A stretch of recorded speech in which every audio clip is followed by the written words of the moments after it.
Boa noite, estamos dando início à nossa live da Semana Literária. Hoje nossas convidadas são Dalva Maria e Natália Protásio, e eu já passo de imediato para a Kelly, que fará a mediação da nossa mesa hoje. Peço a todos que fechem seus microfones.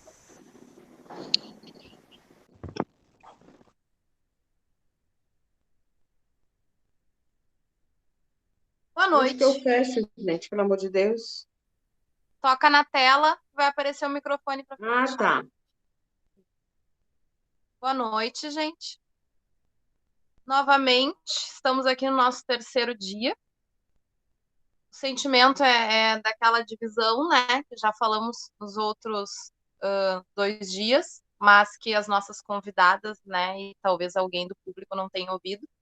É um sentimento dividido, ao mesmo tempo em que a gente está muito, né, mexido com tudo que está acontecendo, né, da pandemia, quarentena, passando por esse momento que escancara, né, um racismo que não surgiu de uma hora para outra, né, que sempre teve aí a espreita, mais ou menos velado, mais velado no Brasil até ali, né, e lá nos Estados Unidos, onde começou agora todo esse movimento de antirracismo, um pouco mais escancarado. Mas nem por isso a gente está falando de gravidade, né, não quer dizer que seja menos violento. Então, a nossa semana literária traz essas duas autoras negras, né, mulheres. Eu tenho aqui, infelizmente, o livro da Natália não chegou a tempo, deve estar no correio, mas eu tenho aqui, então, o primeiro livro da Dalva, que saiu agora, Para Diminuir a Febre de Sentir, que não sei se já está esgotado, ela fala melhor ali para vocês, né? E pela mesma editora, tem contos da Dalva nesses 2 livros, que a gente já utilizou em contações lá na biblioteca. A gente já tem esses aqui no acervo, tá? Comunidade escolar, quem quiser ler. Esse aqui não temos ainda. Se alguma alma caridosa quiser nos dar um de presente, a gente pode adquirir, mas é que esse daqui a gente não tinha como adquirir com a verba, que tem uma questão lá da nota eletrônica. Depois a gente vê melhor. A Natália conheci mais recentemente, né? Leio os textos dela na Parêntese, né? Revista Parêntese. Até estava tentando abrir aqui, mas não consegui abrir um texto, mas abri a revista. E também assisti na segunda edição, lá no lançamento da segunda edição do Vila Sapo. Ela estava presente, né? Foi um momento muito mágico e tal. E assim como o José Faleiro me apresentou a Dalva me apresenta a Natália, né? E é uma felicidade poder conhecer, então, esses autores, assim, que são do nosso meio. A nossa semana tem sido bem pequena, bem enxuta, assim, né? Principalmente as lives. Agora, tudo que extrapola isso é contribuição da nossa comunidade maravilhosa, né? Então, nossos professores não param de gerar mais coisas e tal, e a gente está muito feliz com isso, né? Foi um desafio e eles aceitaram, porque eles adoram aceitar esse tipo de desafio. Mas, tirando isso, assim, vocês vão ver que a nossa programação é toda de gente da casa, né? Então, a gente considera que a Dalva é gente da casa, apesar de que está em outro lugar do país, né? Mas já nos visitou, já teve na nossa semana do ano passado. E a Natália também é de outra ponta do país, mas mora aqui, né? Então, eu vou deixar, acho que rapidinho, cada uma delas se apresentar. Eu só tenho aqui o básico, né? A Natália, que é farmacêutica e é autora, né? Tem essa coluna na revista Parêntese e lançou esse livro agora chamado Aqui Dentro, que infelizmente eu não tenho em mãos ainda, mas já comprei. E a Dalva, que tem esses contos, né? Tem crônicas também. Eu me apaixono, assim. Eu costumo dizer que quando eu leio uma crônica da Dalva de manhã, parece que o Facebook da Dalva é de outra cor. Sabe? Ela vai lá e posta aquela crônica que tá, né? É muito. Tem uma luz, tá? É muito legal de ver, tá? E daí eu gostaria que elas dissessem aí a apresentação básica delas, né?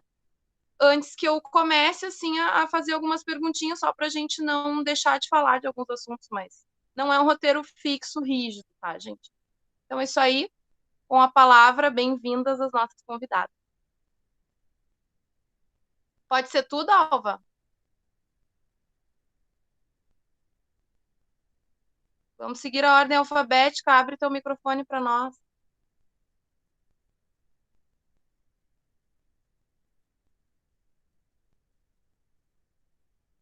Tá fechado, Dalva. Não estamos te ouvindo. Ah, voltou. Ok. Estão me ouvindo? Estamos. Então, eu queria agradecer, né, o convite da organização e, né, na figura da Kelly. É um prazer e uma honra para mim. Ano passado eu passei frio aí com vocês e foi muito impactante, né? Eu acompanhei o José Faleiro na conversa, né, com os meninos, e eu acho que ali tinha no Fundamental 2, né? E eram meninos muito novos e muito interessados, assim, né? Que piraram nos contos da Vila Sapo. E eu fiquei encantada com o coletivo de sororidade das meninas, né? Fiquei amiga de algumas delas, a gente se fala aqui pelas redes sociais. E voltei muito impactada. Ano passado eu estava dando aula para o ensino médio e eu falava, gente, eu queria estabelecer uma conexão dos meus alunos, né? Eu falava, são meninas de 16, 17 anos que são feministas, né? Eu falei, gente, esse mundo tem jeito ainda, né? E foi muito impactante, né? Então, assim, eu sou Dalva, eu sou do interior de Minas, né? Eu moro hoje em Belo Horizonte, sou mãe do João Pedro, né? Sou filha da Dona Dulce, do seu Zezinho, um casal de trabalhadores rurais sem terra, que já morreram há algum tempo. Papai morreu muito jovem, morreu de doença de Chagas, né? Doença de pobre, né? De quem morou em casa de pau a pique. Minha mãe não frequentou escola, mas era uma mulher que lia o mundo, né? Eu falo que foi a primeira feminista que eu conheci, embora ela não teorizasse sobre o feminismo, ela tinha um comportamento feminista. Hoje, à medida que eu vou envelhecendo, eu vou vendo que estou ficando muito parecido com ela, não só fisicamente, né, mas de todas as formas. E me graduei em Ciências Sociais, fiz doutorado em Antropologia Social, e costumo dizer que eu escrevo para respirar melhor, assim, né, para diminuir a minha febre de sentir.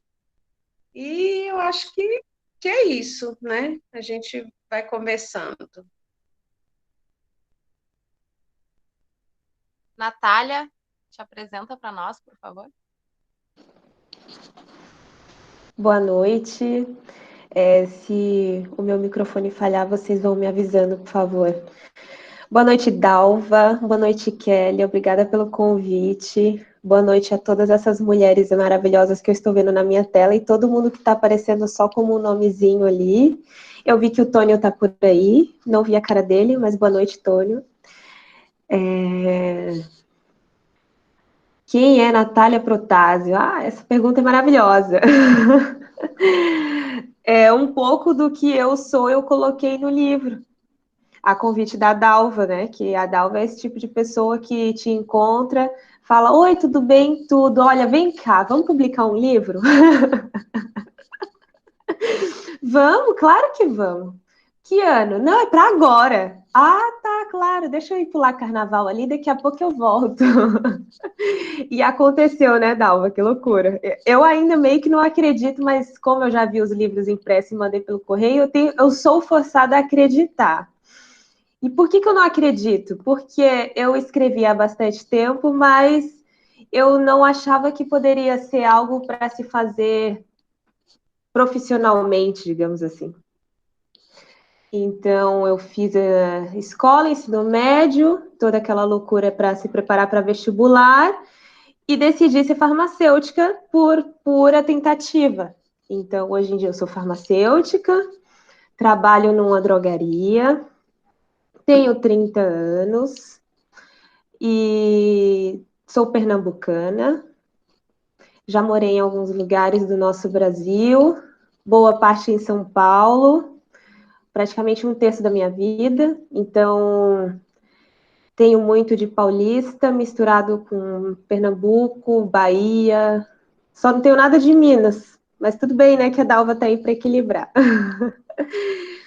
E agora eu sou gaúcha tem mais ou menos um ano e tô adorando. Adoro o frio. Tem gente que fala que frio dói igual a fome, né, Jaqueline? Frio dói. Mas quando a gente sente uma dor, assim, a gente lembra do quanto a gente está vivo. Então, eu gosto de me sentir viva, assim, quando tá frio. E gosto do calor também. Às vezes sinto falta, mas eu gosto daqui, com esse equilíbrio de ter calor, a gente fica feliz com calor, depois, para dar uma esparecida, faz frio. E aí, continuamos curtindo. É isso. Eu gosto de escrever. E sou farmacêutica.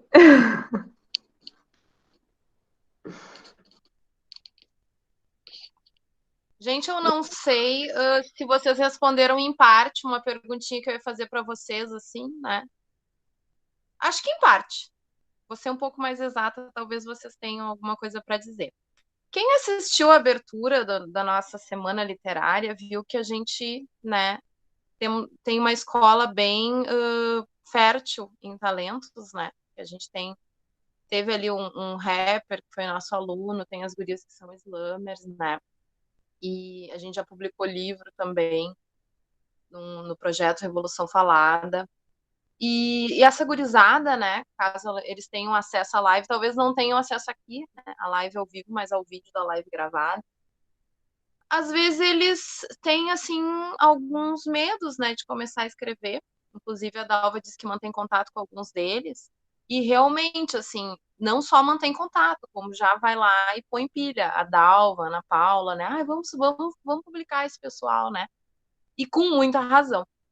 Então, assim, acho que uma coisa que seria inspiradora seria vocês falarem um pouquinho desde quando que vocês escrevem, assim, literariamente falando, né? Desde quando que vocês botam para fora, né? Em forma de uma crônica, um conto, ou até mesmo um poema, né? Quando vocês começaram a fazer isso, assim, tinha esse sonho de publicar, como disse, né? Em parte, como eu disse, a Natália respondeu, porque ela disse que não pensava em fazer isso profissionalmente, né? Mas faz tempo, porque vocês são autoras publicadas mais ou menos recentemente, né? Pode ser a Dalva, isso? Então, eu lembro que eu comecei a escrever mais sistematicamente em 2007, 2009, quando eu estava fazendo meu mestrado. E aí, para não escrever a dissertação de mestrado, eu criei um blog. E aí eu ficava brincando no blog. E depois, aí não teve jeito, o prazo venceu, eu tive que escrever a dissertação de todo jeito, o blog ficou jogado às traças. E aí eu fui fazer o doutorado.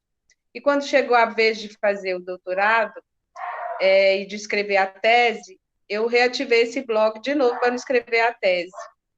Mas eu escrevia, esse blog funcionava com coisas que eu usava para organizar, coisas que eu publicava no Facebook. Eu comecei escrevendo sobre o meu filho, sobre o João Pedro. O João Pedro devia ter o quê? Uns 9 anos, 7 anos o João Pedro tinha, por aí, quando eu comecei a escrever sobre ele, porque ele sempre teve umas tiradas muito legais. E aí aquilo começou a fazer meio que sucesso, assim, eu fui formando um grupo de leitores em volta de mim, né? E aí eu comecei, o menino, até hoje é o menino, né? Como uma licença poética. E eu lembro que quando eu fui fazer um estágio doutoral em Lisboa, em 2013, a gente foi para lá, eu e o João, e eu lembro que eu confessei para o João, assim, com muita vergonha, assim, eu busquei uma coragem lá no fundo e confessei para o João que meu sonho era ser escritora, que nem Carolina Maria de Jesus, né? O sonho era escrever. E o João virou para mim, como sempre, né, muito atirado, falou: mãe, escrever sobre o menino no Facebook não é ser escritora, tá? Aquela carteirada assim, né? E aí eu engoli, né? E falei: nossa, ele tem razão, né? Esses posts sobre o menino. E assim, eu abafei ali aquele desejo e fiquei muito assim, foi um balde de água fria, sabe, que o João me deu. Hoje ele fala que ele não falou isso, que imagina, que isso era uma bobagem, que eu não devia ter dado importância, que ele era uma criança, né? Enfim. Mas aí eu continuei com esses. E quando eu voltei para o Brasil, eu fui para Baldim escrever a tese, e de novo, aí ficou mais intenso essas crônicas, né? Eu saía para fazer caminhada no final da tarde ou no amanhecer, e sempre que eu voltava, tinha uma crônica. Então, assim, os meus amigos do Facebook já esperavam diariamente as crônicas desse período de Baldim. Mas, assim, eu não tinha nenhuma intenção, o João Pedro já tinha me convencido que eu não era escritora, então eu não tinha nenhuma intenção de publicar. E no Facebook é diferente. Você fazer um texto de Facebook, ainda que você se dedique mais, você não tem essa obrigação de estar fazendo literatura, né? Hoje eu repenso isso, né? Mas na época eu falava, então, um texto de Facebook eu posso escrever do jeito que eu quiser, posso falar do jeito que eu quiser.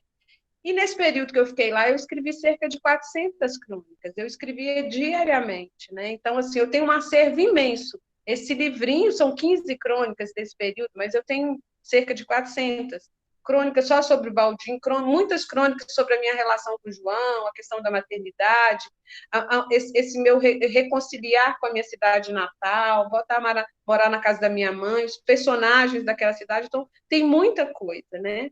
Então, a minha experiência é de cronista de Facebook, né? Então, não era não tinha uma preocupação literária.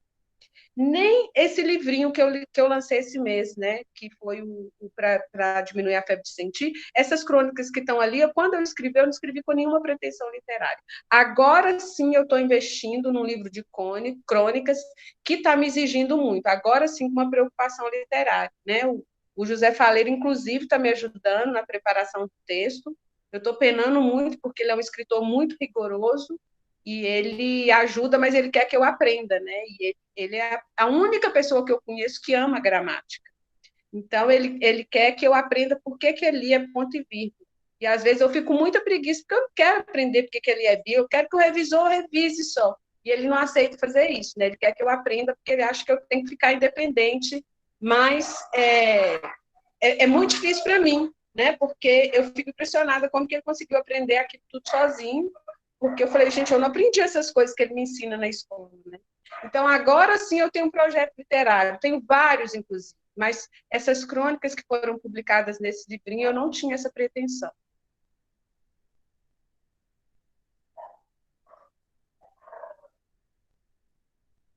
Natália, gostaria de falar um pouquinho sobre isso para nós? Eu acho essa pergunta muito boa, porque antes de publicar, eu acredito que é a grande pergunta que fica circulando na cabeça de qualquer pessoa. E a que circulava na minha cabeça, às vezes ainda circula, né? Porque as dúvidas e as perguntas, elas às vezes são velhas amigas que vêm visitar a gente, mas a grande pergunta que eu sempre me fazia é: por que alguém gostaria de ler o que eu tenho para dizer com tanta coisa que já está publicado? Qual seria o interesse? Não acho que o que eu tenho para dizer é mais importante do que o que já está publicado. Então, para que eu vou publicar? E são perguntas muito, eu acho, né, importantes de serem colocadas, porém elas carregam um veneno muito perigoso, que é a questão de o outro tem mais importância do que eu. Mas se a gente para pensar, eu sou o outro de outra pessoa. Então, eu comecei como a Dalva escrevendo em blog, na febre do blog, em 2008, porque eu comecei a fazer uma faculdade que não tinha nada a ver comigo, mas eu só descobri quando eu fui fazer, né? Eu comecei um curso de engenharia, que não tinha nada a ver. Aí eu larguei o curso para prestar outro vestibular, tinha que esperar abrir vestibular novamente, então eu ficava dentro de casa pela primeira vez na minha vida sem nada para fazer. E aí eu descobri o ócio. Só que eu sou uma pessoa que eu não consigo ficar 2 dias sem nada para fazer. Eu consigo ficar 1, 2, no terceiro eu já tô enlouquecendo. Então eu fui e comecei um blog, como muita gente que eu conhecia tinha, E conheci muito mais gente ainda, porque na época eu nem sabia, né? Mas blog foi uma das primeiras redes sociais, virtualmente falando. E comecei a faculdade depois e continuei escrevendo, mas era muito pessoal, eu acho. Foi quase como sair dos diários que eu escrevia só para mim e publicar textos numa esfera altamente restrita, porque poucas pessoas liam. Então é como se a gente ficasse só trocando leituras de diários pessoais. Eu nunca usei o Facebook para publicar texto. Comecei a usar agora, ano passado. Então foi algo muito sem pretensão. Eu só queria matar o tempo. Mas começar a escrever dessa maneira, com alguém que eu sabia que não era eu mesma lendo, foi uma experiência interessante para perceber o quanto, cada vez que tu escreve, talvez você nem tenha certeza da intenção, mas o resultado positivo disso é tu encontrar uma ponte em todo esse vácuo de solidão que existe entre as pessoas. Quando eu escrevo alguma coisa, eu posso ter 1000 intenções com aquilo, mas quando eu publico, eu coloco na rede social, eu coloco no Instagram, eu coloco no Facebook, eu acho que o que a gente faz quando fazemos isso é pedir para outra pessoa aquela coisa assim, ai, concorda comigo que eu não tô louca, por favor. Diz que tu pensa igual a mim, sabe? Só um pouquinho. Então passava muito por isso quando eu escrevia em blog. E, e daí depois eu não percebi muito, né, a importância da escrita na minha vida, porque eu sempre podia escrever, sempre podia colocar no blog, então eu ia deixando de lado, assim, como realmente eu tive um blog que se chamava Projeto Secundário. Não era primário, era secundário. Eu sabia que eu fazia outras coisas, eu fazia faculdade de farmácia, então escrever era secundário. E o tempo foi passando, foi passando, foi passando, até que eu tive um período que eu completamente não conseguia escrever. E não conseguia escrever, não só por não ter acesso a um computador ou alguma coisa desse tipo, não, isso eu tinha, mas eu não conseguia escrever.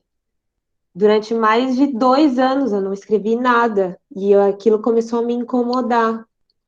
E foi neste momento de não conseguir escrever que eu percebi que alimentar um blog não era mais uma solução, mudar o nome do blog não era mais uma solução, mudar as cores das fontes não era mais uma solução. Eu tinha que procurar alguma outra maneira de me expressar. E eu não conseguia achar outra maneira de me expressar, a não ser escrevendo, mas eu não podia mais só continuar no blog. É estranho isso, assim, como processo, porque eu poderia ter continuado escrevendo num blog, mas simplesmente teve uma hora que eu não conseguia mais, não fazia sentido. E foi aí que eu, digamos assim, eu comecei a traçar um plano. Ah, tá, eu quero escrever, agora eu tenho uma profissão. Eu gosto de brincar com a expressão, agora eu sou adulta. Eu não preciso depender de mais ninguém, eu posso trabalhar e me sustentar, então no tempo livre eu posso fazer o que eu quiser. Eu sou adulta, e o que eu vou fazer? Ah, eu acho que eu vou escrever. Então, eu diria que oficialmente eu comecei a escrever literalmente ano passado. Realmente vou escrever porque eu quero que as pessoas leiam o que eu tenho para dizer, independente de passar por esse filtro. Será que é mais interessante ou será que é mais importante do que o outro tem para dizer? Eu resolvi sair do armário. Então, cada um que vai procurar qual é a importância do que eu tenho para dizer. Porque eu não sei.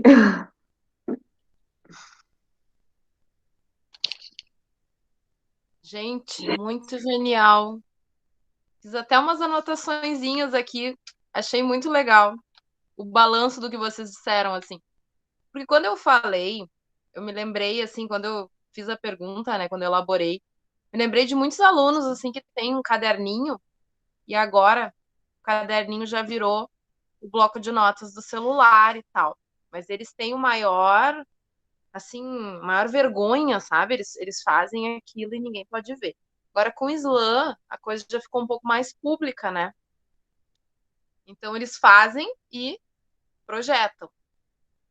Mas muitos desses alunos que agora projetam, né, muito tempo esconderam nesse caderninho. E daí surgiu da Dalva essa questão do Facebook e de ti, o blog, mesmo para um público restrito, eu acho interessante que vocês desde cedo tinham um público, né? Então é bem diferente da lógica do caderninho, assim, de ninguém vai me ler. Apesar do que a Natália disse, assim, de ser uma coisa que não era, que era secundária, né? Que não estava em primeiro plano. Mas tem uma questão de poder, né? A escrita, ela é poder. Quando a gente entra na biblioteca e olha para a parede e vê aquelas prateleiras, a gente sabe que a maior parte daquelas prateleiras está preenchida por livros que, ao longo da nossa história, né? De um patriarcado racista, etc, etc, que a maior parte daqueles livros foram escritos por homens, que a maior parte desses homens eram brancos, né? Que eram héteros, que eram cis, que tinham uma certa grana até para ter essa tranquilidade de escrever, né? Que a gente está falando aí. E teve outra coisa que eu achei interessante também, assim, que eu ia perguntar para vocês o que levou, né? E vocês disseram. Por um lado, a Natália trouxe o ócio, né? Ter o tempo para conseguir projetar da mente para o papel ou para o meio digital. E a Dalva, eu me identifiquei mais contigo, Dalva.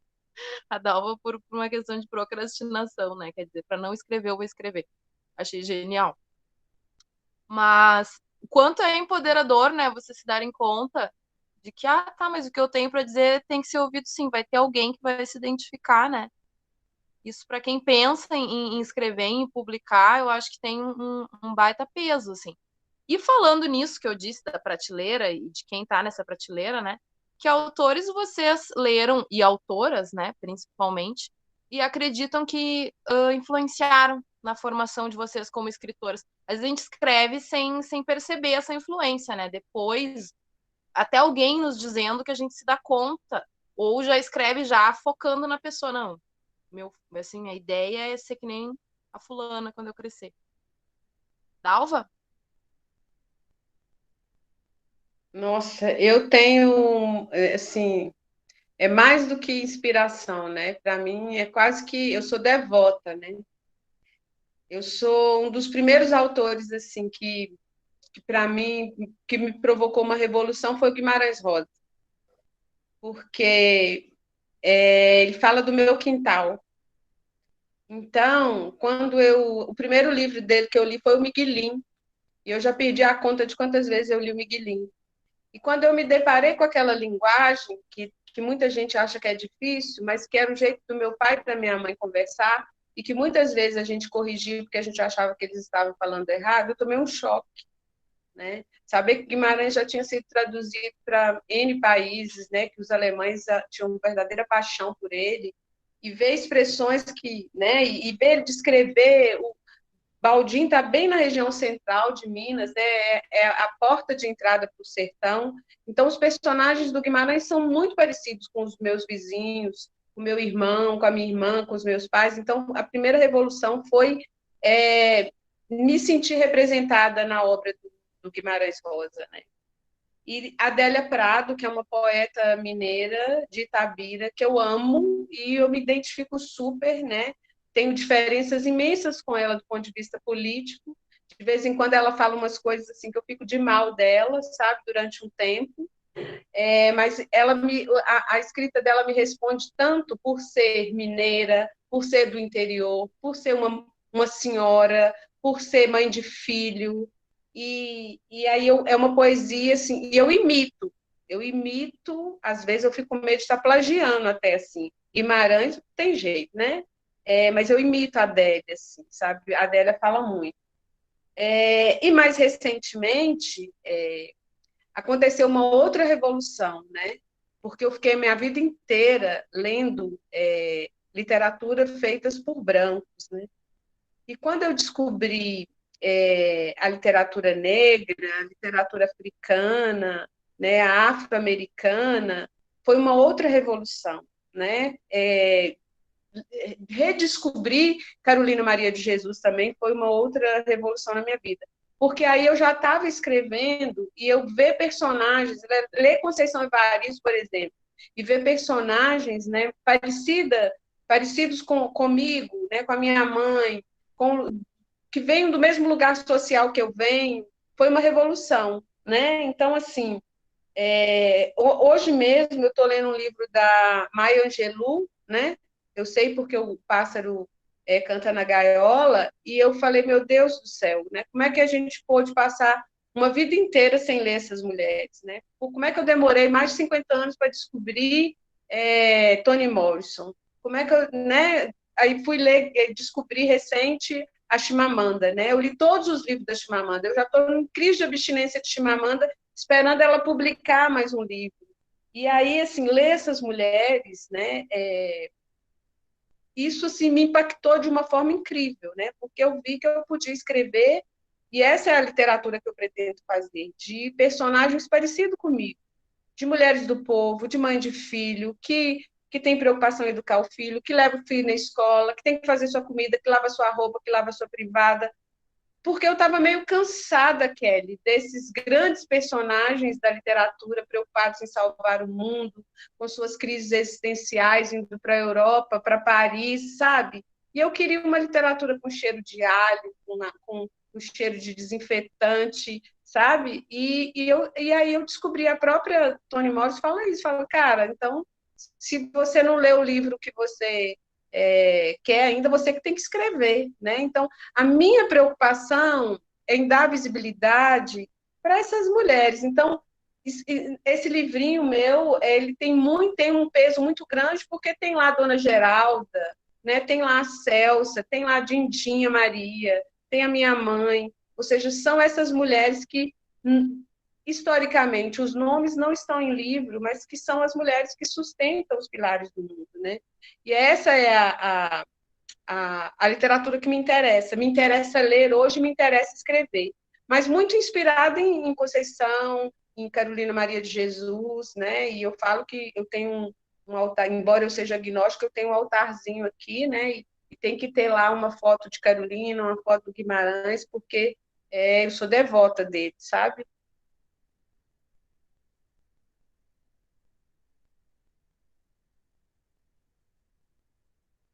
Natália? Eu não fiz nenhum tipo de estudo literário, né? Então, as minhas leituras sempre passavam ou por leitura obrigatória da escola, ou por alguma coisa que eu achava a capa do livro bonita. Eu adoro capa de livro. Então, se o livro tinha uma capa meio estranha e um título meio mais ou menos, eu já julgava mesmo. Eu sempre julguei muito o livro pela capa. E eu lembro uma experiência assim que isso mudou minha vida, como usando a palavra da Dalva, a primeira revolução, né, que eu tive foi um lugar que eu morei quando eu estava brigada com o mundo. Eu falei, não vou fazer amizades mais, estou cansada de mudar de escola, agora eu vou ser a garota solitária que não fala com ninguém. Obviamente que essa revolta durou, sei lá, 2 semanas, né? Porque eu não aguentei e fiz um monte de amigo.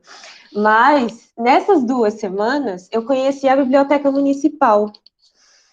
E lá no interior de Goiás, eu com 12 anos de idade, descobri que eu poderia ler um livro sem ser obrigada. Aí tá, aí vai eu procurar um livro para ler, e eu me deparei com, não sei por que eu escolhi esse livro, provavelmente tinha alguma coisa na capa. Cirandas de Pedra, da Lígia Fagundes Telles. E aí eu olhei o nome daquela mulher que tem um Y no Lígia, falei, meu Deus, coitada, um Y aí, sabe? Mas eu vou ler, não estou fazendo nada, e eu estava obstinada a não fazer amigos, então li. Li sem muita pretensão. E aí eu lembro, como se fosse ontem, que o livro acabou. E a mocinha simplesmente não ficou com o mocinho que ela ficou. Ó, tô dando spoiler. Não ficou com o mocinho que ela passou o livro inteiro chorando as pitangas por ele. Aí eu peguei o livro na mão assim. Como assim?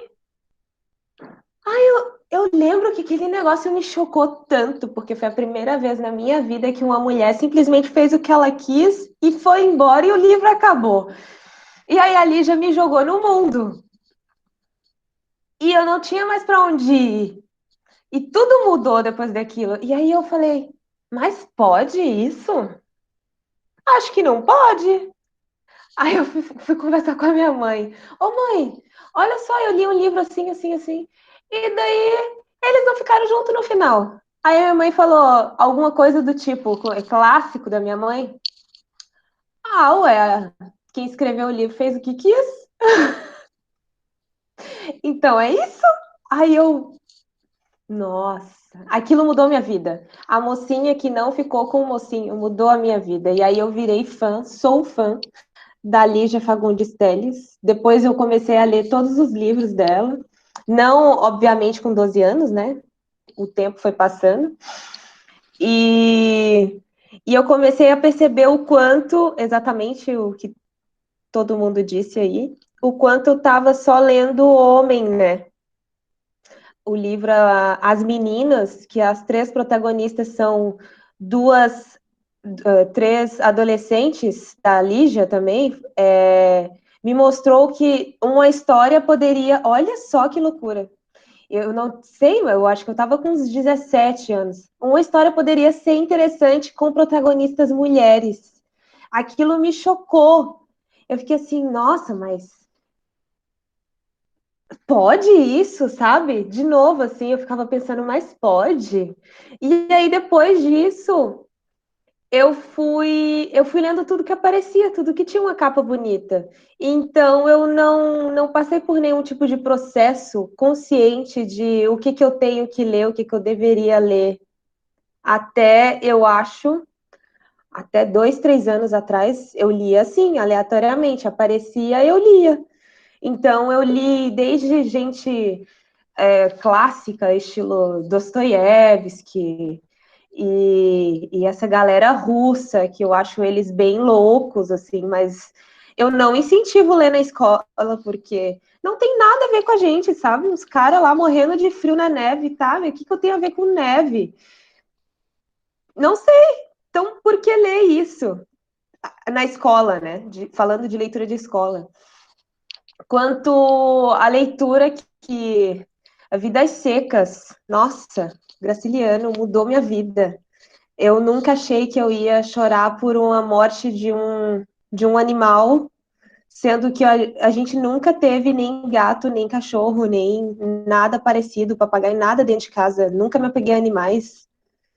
Hoje em dia eu pago essa língua, né? Porque eu convivo com 2 gatas, que agora no inverno me tiraram para tia, vamos amar a Nath, aí eu meio que aceito o amor que elas têm, né, porque é inverno. Elas estão interessadas no calor do meu corpo, eu sei disso, mas tudo bem.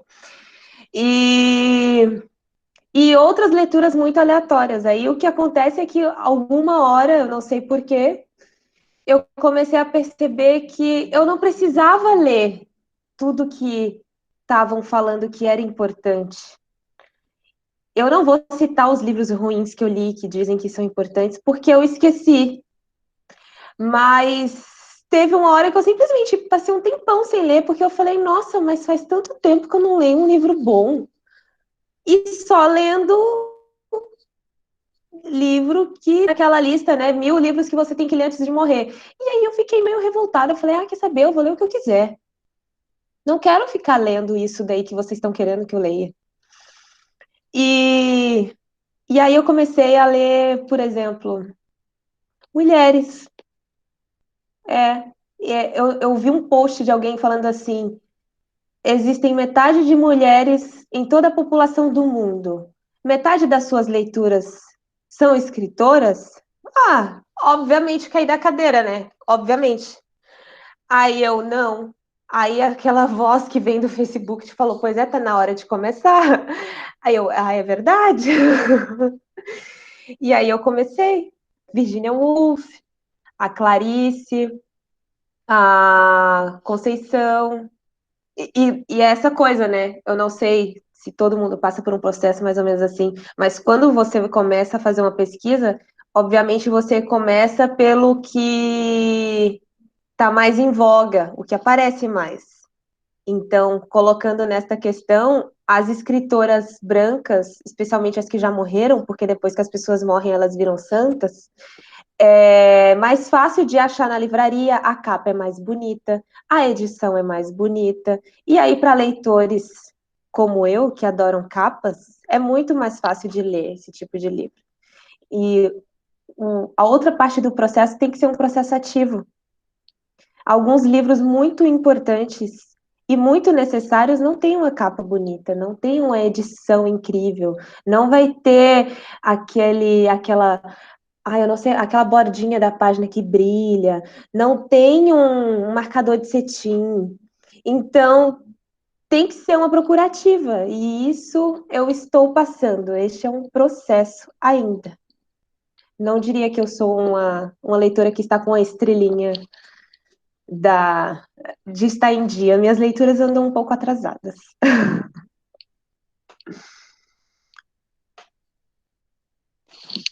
Gurias, que tiro, hein? Vou dizer para vocês. Não sei nem por onde começar a falar, que acho que vocês deviam. Só uma provocação. Acho que devia sair um livro aí, ó, do tipo 1000 livros para você deixar de ser tapado. Porque, assim, é tanta, como a Jaque falou ali no chat, é tanta listinha do que a gente tem que ler, e nessa listinha, quem que decide com que critério, né? Talvez, assim, os livros que vocês indicassem seriam livros para as pessoas olharem a realidade com outros olhos, não com esses olhos pasteurizados que, né, a literatura universal construiu, né? Esses cara que vai sofrer em Paris, né? Gelo, neve e tal. Não, assim, ó, eu não vou dizer para vocês, eu não acho que o leitor, principalmente o meu público, o leitor adolescente lá na biblioteca, eu não acho que ele não deva ler uma coisa diferente dele. Acho que deve, né, saber como é que foi uma época antes dele, como é que era um país diferente do dele e tal. Só que, assim, eu acho que às vezes o que caça esse leitor, o que leva ele para se tornar um leitor, é quando ele topa, como disse a Hannah ontem na live das gurias, é quando ele topa com alguém que parece com ele. Que ela disse assim, achei genial quando eu li o José Faleiro e percebi que, pô, esse cara estudou aqui, esse cara mora aqui onde eu moro, sabe? É outra visão, assim, quando tá ouvindo aquele papo chato de professor e daqui a pouco parece comigo. Não é um cara velho chato de algum outro lugar, sei lá, né? E como é que o José Faleiro me apresentou a Dalva, né? Como é que foi o convite da Semana Literária do ano passado? Ele me disse assim, a gente estava conversando sobre leitura e tal, e sobre isso que eu disse agora, e ele disse, a minha namorada agora disse que só vai ler Mulher Preta. Ótimo poder de resumo, né? E daí eu disse assim, gente, ela foi assim no nervo, né? Realmente é bem necessário para ter o outro lado da balança, né? Se a gente é leitora 30, 40, 50 anos de um tipo de literatura e nunca viu o outro lado, e às vezes o outro lado é nosso, né? É o periférico, é o autor negro, é o autor que tinha que trabalhar de dia, né? Que não tinha esse ócio, né? Uma herança, uma coisa assim, outras pessoas trabalhando para ele e ele só pensando na vida e tomando alguma bebida cara na beira da piscina. Mas assim, vocês fizeram assim a mente viajar, sabe? Pensa no quanto a formação, tá? Eu sou professora formada em letras. A gente está falando aqui para um público que tem várias pessoas que também são professores e várias são formadas em letras. Eu passei pela faculdade inteira sem ver um livro da Carolina Maria de Jesus, né? Não existia e nem havia uma preocupação com isso. Eu até tive cadeira de literatura africana. Mesmo assim, a gente sabe que entre os africanos, né, tem os autores brancos e que até é mais fácil que os brancos publiquem lá na África do que para os negros, né? Porque existe ainda, né, uma elite branca que tem mais acesso econômico a publicar do que a massa da população que é negra. E como aqui no Brasil sempre foi muito mais explorado e tal. Então, assim, para publicar e para escrever, as pessoas precisam ter voz, precisa alguém dar ouvido para elas, né? Dizer assim, não, esse cara, vou publicar o que ele diz, alguém vai querer ouvir, né? Precisam ter o dinheiro para isso, né? E precisam ter o tempo, que muitas vezes o trabalho tira essa disposição de dizer alguma coisa, né? E eu tenho, assim, duas coisas para dizer, né? Uma que eu pensei e outra, assim, que a Jaque me ajudou a pensar. Como é que vocês veem, então, diante de toda essa salada que eu fiz, que vocês sabem que eu não sou muito organizada, mas vocês falaram umas coisas que batem. Essa nova geração de escritores periféricos, grande parte deles negros, está despontando em diferentes pontos do Brasil. Vocês mesmos são exemplos aí, né? Vindo de Pernambuco, vindo de Minas, aqui no Rio Grande do Sul. A gente tem vários ali, vários são meus amigos no Face. E que conselhos vocês teriam para eles? Principalmente para esses que ainda não foram publicados, né? A gente tem ali os nossos, até já foram publicados, a gente adora dizer isso para eles. Olha, vocês já são autores publicados. Mas eles têm poucos textos, né? Então, poucos textos publicados. Eles escrevem muito.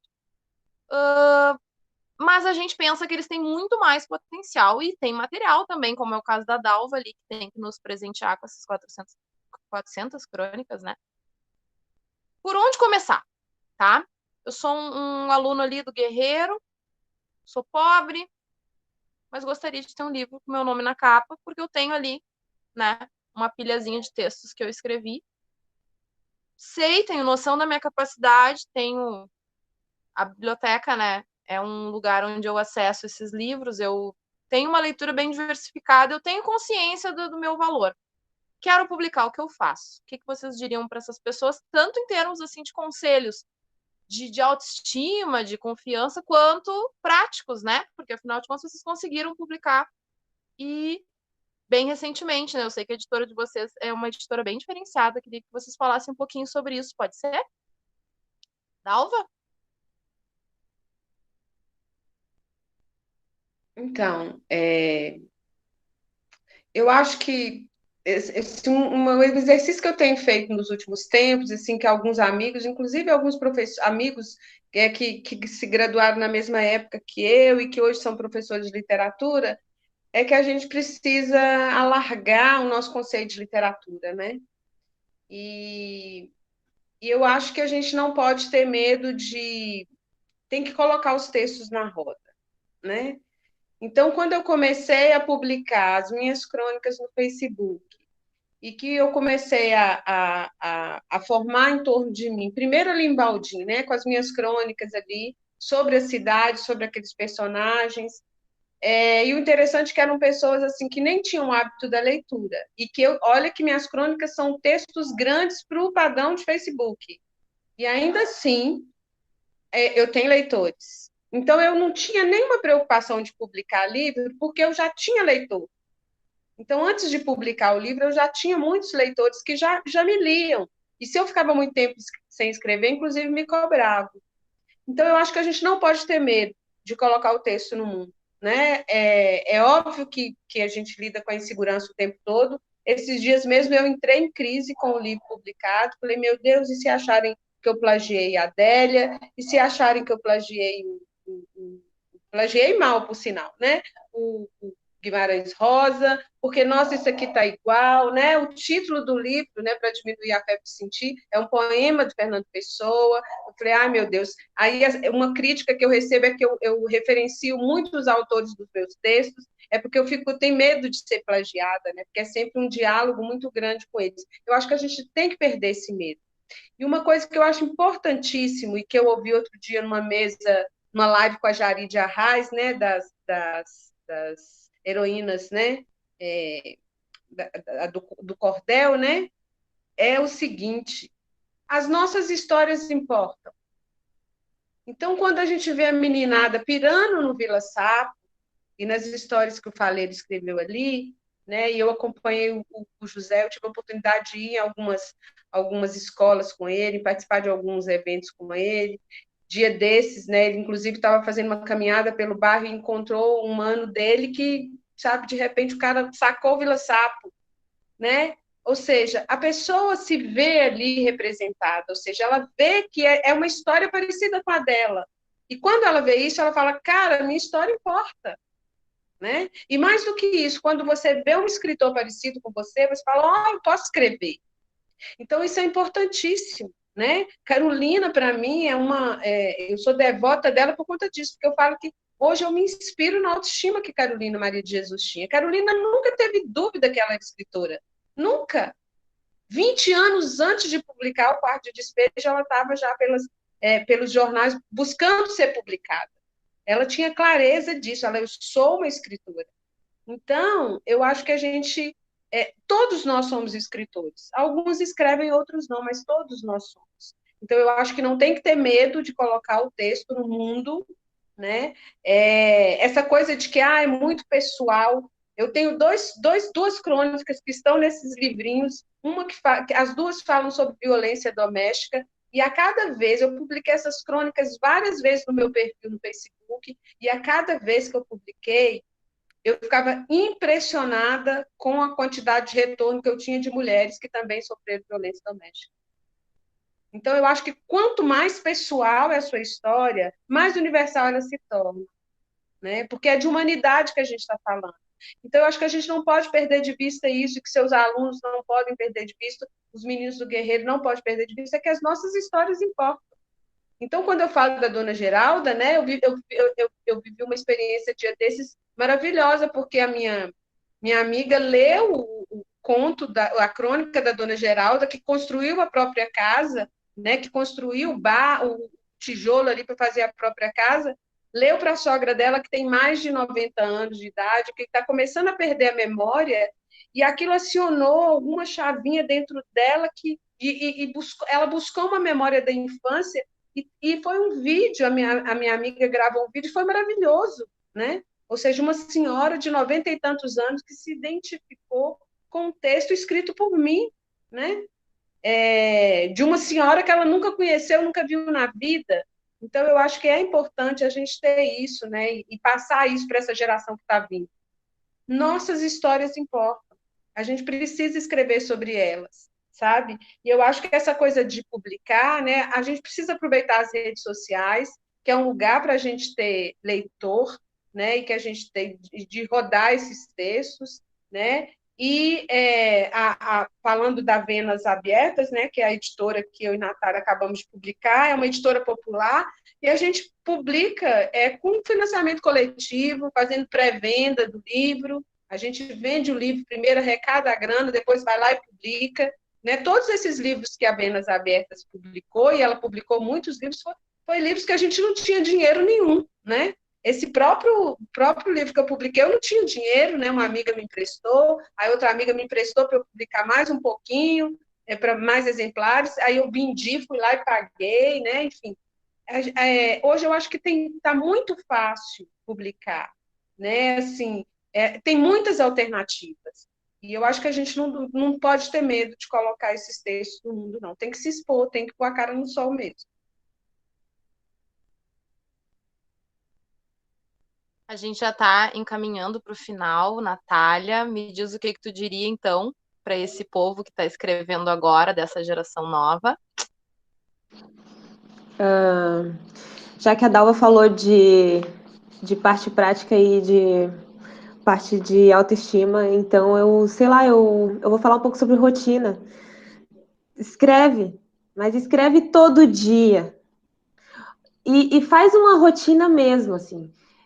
Enquanto tu não levar a tua escrita a sério, ninguém é obrigado a levar, sabe? Então, se tu quer levar a tua escrita a sério, tu tem que criar uma rotina e respeitar. E não precisa ser uma rotina de escrever todo dia 5 horas. Não, pelo amor de Deus, sabe? Às vezes eu levanto e eu sei que eu tenho que escrever aquilo ali. Mas é 1 hora, porque depois de 1 hora eu tô cansada, eu sei que eu não consigo. Então, naquele dia ali, eu escrevi 1 hora. E ok, não se cobre demais. Porque quanto mais tu se cobrar além do necessário, mais você vai criar uma desmotivação que não vai ficar a teu favor. Com o tempo, tu vai começar a ficar muito, muito, muito cansado psicologicamente. E escrever, a gente escreve com a cabeça, né? Se tu não é teu melhor amigo nessa hora, Aí pronto, aí já o negócio o barco já tem um furo. E é um barco que já tem um monte de furo. Então, tu tem que ser aquela pessoa que vai tampando esses furos. Então, eu aconselho assim, ó, olha a tua rotina semanal. Tal dia tu tem um trabalho pesado, então é o dia que tu vai escrever menos. Ou não escreve nesse dia. Te programa para nesse dia não escrever. Ai, não tenho uma rotina semanal fixa. Então, não sei, cara. Segunda-feira tu sabe como que vai ser tua semana, então segunda-feira tu vai parar 5 minutinhos, dar uma olhada na tua semana e te programar. Ó, terça-feira eu vou conseguir escrever esse horário, quarta esse, quinta não vai dar, sexta não vai dar e sexta dá. Você foi flexível na hora de fazer o programa. Não seja flexível na hora de cumprir o programa. Porque se você fizer um programa impossível, tu não vai conseguir cumprir. E se você já foi flexível na hora de fazer o programa e você não cumprir o programa, você vai ficar desmotivado também. Então, faça um programa flexível, porque na hora que você conseguir terminar essa semana olhando para trás e falando, não, eu programei de escrever terça, quarta e sábado, e terça, quarta e sábado eu escrevi e foi maravilhoso, na semana seguinte tu vai querer escrever mais. Então, escreva, mas não coloca muita expectativa impossível e crie a tua própria rotina. Cada um sabe qual é a rotina que funciona melhor e tem que ir testando. Ninguém nasce com um chip, a gente não é robô, somos humanos. Ai, hoje eu não tô afim de escrever porque meu cachorro morreu. Pelo amor de Deus, não escreva. Ai, não, mas eu tô afim de escrever porque meu cachorro morreu. Então escreve, sabe? Cada um reage de um jeito, mas tem que se conhecer para fazer uma rotina que vai funcionar. Eu diria isso. Gurias, poderia ficar conversando com vocês muito mais tempo, mas infelizmente, inclusive deixa eu já explicar para o público, essa live ela é bem mais tarde, porque a Natália, sendo farmacêutica, ela é uma profissional dos serviços essenciais, ela está trabalhando presencialmente, ela chega, né, mais tarde, então a gente não quis perder essa contribuição e empurrou a nossa live para mais tarde. Em função disso, a gente tem esse limite do tempo, né, que fica tarde demais para algumas pessoas e a gente tem que encaminhar para o final, infelizmente. Mas assim, escrever é um diálogo, né, com tudo que já foi escrito. Então, às vezes tem essa preocupação, como a Dalva falou, do plágio, né? Mas eu acho que vocês acabam apresentando outros autores para um adolescente, para um leitor iniciante que chega a ler vocês por identificação e vê que vocês se identificam com outros, né? É um diálogo que atravessa as eras. Eu acho que isso é super importante. Eu vou dizer para vocês, tem umas frases de vocês que eu vou depois olhar o vídeo com calma, eu vou copiar, tá? Botar aspas e copiar a frasezinha. Que frases lindas. A frase da Natália sobre a solidão, né? Escrever assim para se livrar um pouco dessa solidão, para ver que outras pessoas se identificam contigo e que tu não tá louco, né? E a Dalva de que todos nós somos escritores, mas alguns não escrevem. Gente, isso é assim, olha, é uma maneira de pensar assim que amplifica totalmente o que a gente para pensar, né? O quanto o direito de escrever só de alguns, e não, todos temos coisas para dizer, né? Olha, a Dalva disse assim, ó, as tuas histórias importam, né? A gente vem discutindo, né? Tem uma conversa constante nos grupos sobre as lives e sobre a programação da semana, assim, né? Dizer que vidas negras importam não significa só assim, os negros devem viver. Não matem os negros. Isso é a coisa mais, né, básica. Sim, direitos humanos das pessoas, né, têm direito a viver, não é por elas serem negras que atira primeiro e pergunta depois. Não, a questão é, essas pessoas, elas têm coisas para dizer que importam. Elas têm estudos que importam, elas têm uma série de coisas para dividir com a gente que importam, sabe? Tem sido bem impactante. Eu gostaria de agradecer a presença de vocês, agradecer ao nosso público, tá? Que nesse momento são 29 pessoas, mas que vai atingir mais gente depois quando a gente publicar o vídeo. Vamos adquirir as obras de vocês, mas aceitamos doações do público, tá? Quem quiser comprar as obras das gurias ali e doar para nossa biblioteca, vocês sabem, se tiver mais volumes, melhor, porque dá para fazer um trabalho com vários volumes na turma, né? Vários alunos lendo ao mesmo tempo e tal. Estou muito emocionada, gostei muito. Foi um grande acerto, obrigada, gurias. Obrigada, colegas. Obrigada por permanecer. Geralmente o live começa cheio de gente e termina com pouco. A gente conseguiu transgredir a regra. Então, nós começamos com 20, estamos terminando com 28, mas a gente chegou a 30 e poucos. Então, é porque a gente resolveu transgredir tudo, né? A gente resolveu transgredir a pandemia. É isso. Boa noite. Amanhã, 18 horas, Vidas Negras Importam, Semana Literária do Guerreiro. Beijo, cuide-se. Beijo.